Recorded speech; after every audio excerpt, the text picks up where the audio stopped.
സത്യത്തിൽ യഥാർത്ഥ കേരളം എന്ത് എന്ന് അന്വേഷിക്കുമ്പോഴാണ് നമുക്ക് സങ്കടവും ദുഃഖവുമൊക്കെ ഉണ്ടാകുന്നത്. ഇവിടെ ചെറുപ്പക്കാർ 10-40 ലക്ഷം ആളുകൾ തൊഴിലില്ലാതെ തേരാപ്പാര തെണ്ടി നടക്കുന്നൊരു സംസ്ഥാനമാണിത്. മറ്റൊരുപാട് മോഹന വാഗ്ദാന പ്രോജക്റ്റുകളും PR വർക്കുകളും ഒരുപാട് കാര്യങ്ങളൊക്കെ കൊടുത്തുകൊണ്ട് ഞങ്ങൾ അതിദരിദ്രരാക്കി പെൻഷൻ കൊടുക്കുന്നു, ഇങ്ങനെ വേറെ ഇലക്ഷൻ വോട്ട് ബാങ്കിനെയൊക്കെ സ്വാധീനിക്കാൻ കഴിയുന്ന ഒരുപാട് കാര്യങ്ങൾ ചെയ്യുന്നുണ്ട്. അത് ചെയ്യേണ്ടെന്നല്ല, അതിദരിദ്രരെ മാറ്റണം, ദാരിദ്ര്യരേഖ മാറ്റണം, എല്ലാം വളരെ പ്രധാനപ്പെട്ട തന്നെയാണ്. അതിനെ അഭിനന്ദിക്കാൻ നമുക്ക് മടിയില്ല. പക്ഷേ ചെറുപ്പക്കാരെ തട്ടിപ്പിനിരയാക്കുന്ന, ചെറുപ്പക്കാരികളെ പ്രത്യേകിച്ച് വിദ്യാസമ്പന്നരായിട്ടുള്ള ആളുകളെ PSC വഴി പോലും തട്ടിപ്പിനിരയാക്കുന്ന വലിയൊരു റാക്കറ്റ് സംസ്ഥാനത്തുണ്ട് എന്നുള്ളത് ഗുരുതരമായ കാര്യമാണ്. ഈ കഴിഞ്ഞ ദിവസങ്ങളിലാണ് തിരുവനന്തപുരം കണിയാപുരത്തെ രഹിനെയും മംഗലാപുരം ജയശ്രീ എന്ന് പറയുന്ന രണ്ടുപേരെ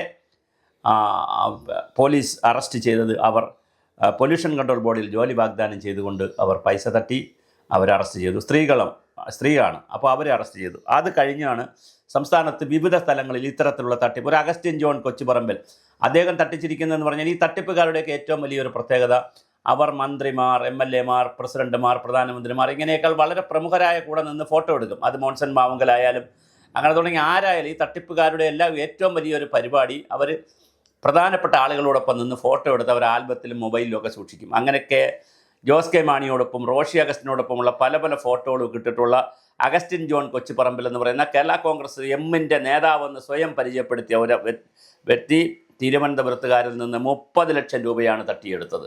ആ രൂപ നേരിട്ട് വാങ്ങണം, ഇവർ ചെക്കെല്ലാം കൊടുക്കുന്നു. ഇതിനകത്തൊരു രസകരമായ കാര്യം, പിന്നെ രാജേഷ് ഉണ്ട്. രാജേഷ് എന്ന് പറയുന്നത് വാഗമണിലുള്ള സുമയെന്ന് പറയുന്ന ഒരു സ്ത്രീയുടെ മകൾക്ക് ടീച്ചർ ജോലി കൊടുക്കാമെന്ന് പറഞ്ഞ് 6 ലക്ഷം രൂപ തട്ടുകയും ആ വാഗമണിൽ ഏലപ്പാറയിൽ പോയി വീട്ടിൽ പോയി 5 ലക്ഷം രൂപ ലിക്വിഡ് ക്യാഷായി മേടിക്കുകയും പിന്നെ 50,000 രൂപ അവരുടെ വൈഫിൻ്റെ അക്കൗണ്ടിലേക്ക്. അപ്പോൾ ഇതെല്ലാവരും അറിഞ്ഞുള്ളൊരു തട്ടിപ്പാണ്. അക്കൗണ്ടിലേക്ക് ഈ രാജേഷ് തന്നെ നിരവധി ആളുകളെ പറ്റിച്ച കഥകളുണ്ട്. പൊല്യൂഷൻ കൺട്രോൾ ബോർഡിൽ ജോലി വാങ്ങിച്ചു കൊടുക്കാം, ശ്രീചിത്രയിൽ ജോലി വാങ്ങിച്ചു കൊടുക്കാം. ഇതിൻ്റെ ബേസിൽ ശ്രീചിത്രയിൽ ആളുകൾ പോയി അവിടെ വേക്കൻസി ഉണ്ട് എന്ന് പറഞ്ഞു കഴിഞ്ഞപ്പോൾ അവിടെ അങ്ങനെ വേക്കൻസി ഒന്നുമില്ല. അല്ലെങ്കിലും ശ്രീചിത്രയിൽ വേക്കൻസി ഉണ്ടെങ്കിൽ അത് വേക്കൻസി രജിസ്റ്റർ ചെയ്ത് കഴിഞ്ഞാൽ പത്രത്തിലൊക്കെ പരസ്യം ചെയ്ത് എടുക്കുന്ന രീതിയൊക്കെ വേറെയാണ്. ഇതൊന്നും മനസ്സിലാക്കാത്ത പാവപ്പെട്ട ആളുകളെ പറ്റിക്കുന്നു. പൊല്യൂഷൻ കൺട്രോൾ ബോർഡിൽ എങ്ങനെ ഇവർക്ക് ജോലി കൊടുക്കാൻ പറ്റും?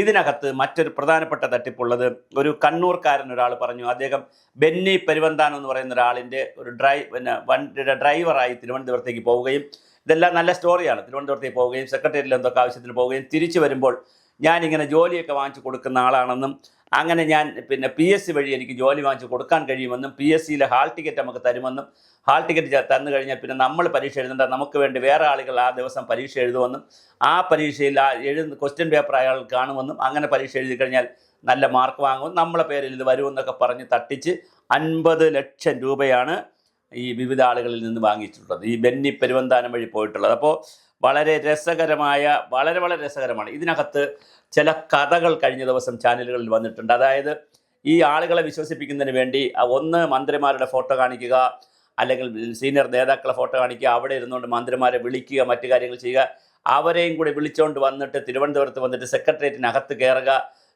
ഒരു നല്ല സ്റ്റോറിയാണിത്. സെക്രട്ടേറിയറ്റിനകത്ത് ചെല്ലുമ്പോൾ സെക്രട്ടേറിയറ്റിൻ്റെ വെളിയിൽ ചെന്നിട്ട് അകത്തുള്ള മന്ത്രിമാരുടെ PA മാരുടെയൊക്കെ വിളിക്കുക, അങ്ങനെ പാസിന് വേണ്ടി വിളിക്കുക, എന്നിട്ട് പറയുക എനിക്ക് ഒരാളിന് മാത്രമേ കയറാൻ പറ്റുള്ളൂ എന്ന് പറയുക. 2 പാസ് ചോദിച്ചിട്ട് കിട്ടാത്തതുകൊണ്ടാണെന്ന് പറഞ്ഞ് മറ്റേ ആളിനെ വെളിയിൽ നിർത്തുക, സെക്രട്ടേറിയറ്റിൻ്റെ കോറിഡോർ വഴിയൊക്കെ നടന്നിട്ട് തിരിച്ചു വന്നിട്ട് വേറെ കള്ളക്കഥകൾ പറയുക. ഇതിനിടയിൽ PSCയിൽ പോയിരിക്കുന്നു. PSC വളരെ ഗൗരവമായി PSC ചെയർമാനും PSC മെമ്പർമാരും ഇത് കേൾക്കേണ്ട ഒരു വിഷയമാണ്. PSCയിൽ ചെന്നിട്ട് PSCക്ക് അകത്തുനിന്ന് ഇവർ ചെല്ലുമ്പോൾ, ഈ തൊഴിലന്വേഷകരും അവരുടെ ബന്ധുക്കളും അവിടെ ചെല്ലുമ്പോൾ, ഈ തട്ടിപ്പുകാരും കൂടി ചെല്ലുമ്പോൾ PSCക്ക് അകത്തുനിന്ന്, അതാണ് വളരെ പ്രധാനം, ഒരാൾ ഇറങ്ങി വരികയും ഹാൾ ടിക്കറ്റ് കൊടുക്കുകയും ചെയ്യുന്നുണ്ട്. അതെങ്ങനെയാണ്? ഒന്നുകിൽ ഇവരുടെ റാക്കറ്റിൽ തന്നെ ഉള്ള ഒരാൾ നേരത്തെ അകത്ത് പോയിട്ട് PSCയിൽ നിന്ന് ഇറങ്ങി വന്ന് കൊടുക്കുന്നതായിരിക്കാം, അല്ലെങ്കിൽ ജോലിയുള്ള ആളായിരിക്കാം. രണ്ടായാലും ഈ ക്യാമറയും സംവിധാനവും PSCയിൽ സെക്യൂരിറ്റിയും ഒക്കെ ഉള്ള സാഹചര്യത്തിൽ ഒരാൾ PSCക്ക് അകത്തോട്ട് കയറി പോവുകയും PSCയുടെ ഹാൾ ടിക്കറ്റ് മാൽ പ്രാക്ടീസിലൂടെ ചെയ്ത് ഡ്യൂപ്ലിക്കേറ്റ് ഹാൾ ടിക്കറ്റ് ഇങ്ങോട്ട് കൊണ്ടുവരികയൊക്കെ ചെയ്യുന്നു എന്ന് പറയുന്നത് ഒരു സങ്കല്പിക്കാൻ കഴിയുന്ന കാര്യങ്ങളല്ല. പക്ഷേ PSCയുടെ പേരിലും തട്ടിപ്പ് നടക്കുകയാണ്. അപ്പോൾ PSCയിൽ ജോലി വാങ്ങിച്ചു കൊടുക്കാമെന്ന് പറഞ്ഞ് ടീച്ചർ ജോലിക്ക് 6 ലക്ഷം രൂപ, 50, പിന്നെ ആയുർവേദ ഹോസ്പിറ്റലുകളിൽ ജോലി, ആയുർവേദത്തിൽ തിരുവനന്തപുരത്താണോ കണ്ണൂരാണോ ജോലി വേണമെന്ന് ചോദിക്കുന്നു. പണ്ട് PSCയിലൊരു തട്ടിപ്പുണ്ടായിരുന്നു, അത് ഗവൺമെൻറ് ഇടപെട്ട് നിർത്തി.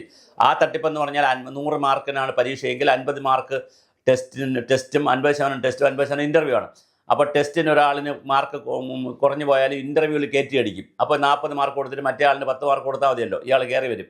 അപ്പോൾ ഇൻ്റർവ്യൂവിന് കയറ്റി അടിക്കുന്ന രീതിയിൽ ആയിരക്കണക്കിന് 10,000കണക്കിന് ആളുകൾ PSC വഴി അന്ന് ജോലി നേടിയിട്ടുണ്ട്. പഴയ കഥയാണ്. പിന്നെയാണ് PSCയിൽ കർശനമായി ഒരു നിയമം കൊണ്ട് A. ചാൾസ് MP PSC മെമ്പറായിരിക്കുമ്പോഴാണെന്ന് ഞാൻ മനസ്സിലാക്കുന്നു കർശനമായൊരു നിയമം കൊണ്ടുവന്നു. അത് പറ്റില്ല, 80-20 എന്ന് പറയുന്ന ഒരു കണ്ടീഷനിലേക്ക് പോയി. ഇപ്പോൾ എത്രയാണെന്ന് എനിക്കറിയില്ല. അപ്പോൾ 80% മാർക്ക് കണക്കാക്കുന്നത് റിട്ടേൺ പരീക്ഷയെന്ന്, 20% ഇൻ്റർവ്യൂ ഉള്ള കേസിൽ 20% പറ്റത്തുള്ളൂ. അപ്പോൾ അതിനകത്തൊരു വലിയ വേരിയേഷൻ കളിക്കാൻ പറ്റത്തില്ല. കാരണം 18 മാർക്ക് കൂടുതൽ കൊടുക്കാനും പറ്റത്തില്ലല്ലോ. 18 മാർക്ക് കൊടുത്താൽ അപ്പുറത്തെ ആളിന് 80 മാർക്കിന് പരീക്ഷ ഉണ്ടല്ലോ. അപ്പോൾ അതുകൊണ്ട് അത്തരത്തിൽ മാറ്റി വലിയ തട്ടിപ്പാണ് PSCയിൽ നടക്കുന്നത്. അപ്പോൾ PSCയിൽ നടക്കുന്ന തട്ടിപ്പുകളെക്കുറിച്ച് ഗൗരവമായ ഒരു പരിപാടി ഉണ്ട്. ആ തട്ടിപ്പുകൾ പല കാലങ്ങളിൽ പിടിക്കുകയും ഇപ്പോൾ PSC കുറേ കൂടി മെച്ചപ്പെട്ട് പോവുകയും ചെയ്യണം. പക്ഷേ മെച്ചപ്പെട്ട് പോകുമ്പോഴും ഇപ്പോൾ വീണ്ടും PSCക്ക് അകത്തുനിന്ന് ഒരാൾ ഇറങ്ങി വന്നിട്ട് ഹാൾ ടിക്കറ്റ് കൊടുത്ത് അവർക്ക് വേണ്ടി വേറൊരാൾ പരീക്ഷ എഴുതുമെന്നും അങ്ങനെ പരീക്ഷ എഴുതിയാൽ ജോലി കിട്ടുമെന്നും വേക്കൻസി ഉണ്ടെന്നും ഇതൊക്കെ വിശ്വസിക്കുന്ന ഒരു സമൂഹം ഉണ്ടെന്നുള്ളതാണ് കേരളത്തിൽ തമാശ. വല്ല പ്രൈവറ്റ് സ്കൂളിലോ പ്രൈവറ്റ് കോളേജിലോ കൊണ്ട് പൈസ കൊടുത്താൽ നമുക്ക് മനസ്സിലാവും. ഇല്ലാത്ത പോസ്റ്റിന് പൈസ കൊടുത്തിട്ട് കാത്തിരിക്കുന്നതൊക്കെ നമുക്ക് മനസ്സിലാവും. പക്ഷേ PSC വഴി ഇങ്ങനെ ജോലി തരാം, തട്ടിപ്പിലൂടെ ജോലി വാങ്ങിച്ചു തരാം, PSCക്ക് അകത്ത് നമുക്ക് ആളുണ്ട്, അല്ലെങ്കിൽ മറ്റ് സംവിധാനങ്ങളിൽ ആളുണ്ട്, പോലീസിൽ ആളുണ്ട്, ഗവൺമെൻറ്റിൽ ആളുണ്ടെന്ന് പറഞ്ഞ് തട്ടിപ്പിലേക്ക് വരുമ്പോൾ അതിൽ വിശ്വസിക്കുന്ന പാവപ്പെട്ട കുറേ ജനങ്ങൾ ഇവിടെ ഉണ്ട് എന്നുള്ളതാണ്. അതിൽ തമാശ എന്താ വെച്ചാൽ ഡോക്ടർമാരുണ്ട്, അവർക്ക് ഫിസിയോതെറാപ്പിസ്റ്റുകളും ഡോക്ടറുടെ ആയുർവേദ ഡോക്ടർമാരാകാൻ ഡോക്ടർമാരുണ്ട് പണം കൊടുക്കാൻ. അതുപോലെ ടീച്ചർമാരുണ്ട് പണം കൊടുക്കാൻ. അതുപോലെ തന്നെ സാധാ ജോലിക്ക് ആളുകളുണ്ട്. അങ്ങനെ ശ്രീത്രയിലെ ചെറിയ ജോലിക്ക് പോലും ലാബ് ടെക്നീഷ്യൻ മുതൽ അങ്ങോട്ടുള്ള ജോലികൾക്ക് അപ്പോൾ വളരെ വ്യത്യസ്തമായ ജോലികൾ ശ്രീത്ര ഇൻസ്റ്റിറ്റ്യൂട്ട്, പൊല്യൂഷൻ കൺട്രോൾ ബോർഡ്, മിൽമയിൽ ഒഴിവുകളുണ്ട്, ജോലി കൊടുക്കാം. അപ്പോൾ എവിടെയൊക്കെ ഒഴിവുകളുണ്ടെന്ന് തപ്പിപ്പിടിച്ച് അല്ലെങ്കിൽ ഒഴിവുകൾ എവിടെയെങ്കിലും ആരെങ്കിലും റേസ് ചെയ്ത് പത്രത്തിലൊക്കെ വരികയാണെങ്കിൽ അതെല്ലാം തപ്പിയെടുത്തിട്ട് അവിടെ ഒഴിവുണ്ട് ഇവിടെ ഒഴിവുണ്ട് ആ ഒഴിവുകളെ നികത്താൻ വേണ്ടി നമ്മളിതാ പരിപാടി തരാം എന്ന് പറഞ്ഞുകൊണ്ട് വളരെ വളരെ ഗുരുതരമായ രീതിയിലാണ് നമ്മുടെ സംവിധാനങ്ങൾ ഓടിക്കൊണ്ടിരിക്കുന്നത്. എത്ര ഗതികേടാണ്. കാരണം ഞാൻ നേരത്തെ പറഞ്ഞു 40 ലക്ഷം ആളുകൾക്ക് ഇവിടെ തൊഴിലില്ല. ആ ചെറുപ്പക്കാർ സ്വിഗ്ഗിയിലും നല്ല എഞ്ചിനീയറിംഗ് പാസ്സായ ആളുകൾ സ്വിഗ്ഗിയിലും സൊമാറ്റോയിലും പോകുന്ന ഒരേ ഒരു രാജ്യം ചിലപ്പോൾ ഒരുപക്ഷെ ഇന്ത്യ ആയിരിക്കും, കേരളമായിരിക്കും. കാരണം ഒരു സംസ്ഥാനത്തും അതിനൊരു സാധ്യതയില്ല. കാരണം എഞ്ചിനീയറിംഗ് പാസ്സായാൽ പ്രൈവറ്റ് ജോലിയെങ്കിലും കിട്ടണമല്ലോ. പക്ഷേ ഇവിടെ എഞ്ചിനീയറിംഗ് പാസ്സായ ആളുകൾ പത്രമിടാൻ വരുന്നു.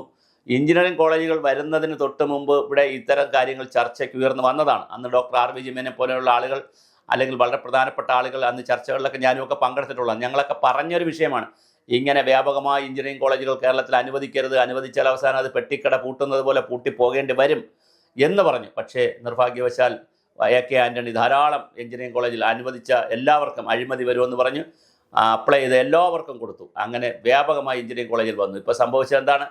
എഞ്ചിനീയർമാർക്ക് തൊഴിലില്ലാതെ നിൽക്കുന്നു. അതുപോലെ ഓരോ മേഖലയിൽ ആ പാവപ്പെട്ട തൊഴിലില്ലാതെ നിൽക്കുന്ന ചെറുപ്പക്കാരെയും ചെറുപ്പക്കാരികളെയും ചൂഷണം ചെയ്യുന്ന വലിയ റാക്കറ്റാണ് കേരളത്തിൽ പ്രവർത്തിക്കുന്നത്. ഇതിന് സമഗ്രമായ അന്വേഷണം, ഒരുപക്ഷെ ഒരു CBI അന്വേഷണം തന്നെ വന്നാലും അത്ഭുതമില്ല. അല്ലെങ്കിൽ ED അന്വേഷണം, സമഗ്രമായ ഒരു അന്വേഷണം കേരളത്തിൽ നടക്കട്ടെ.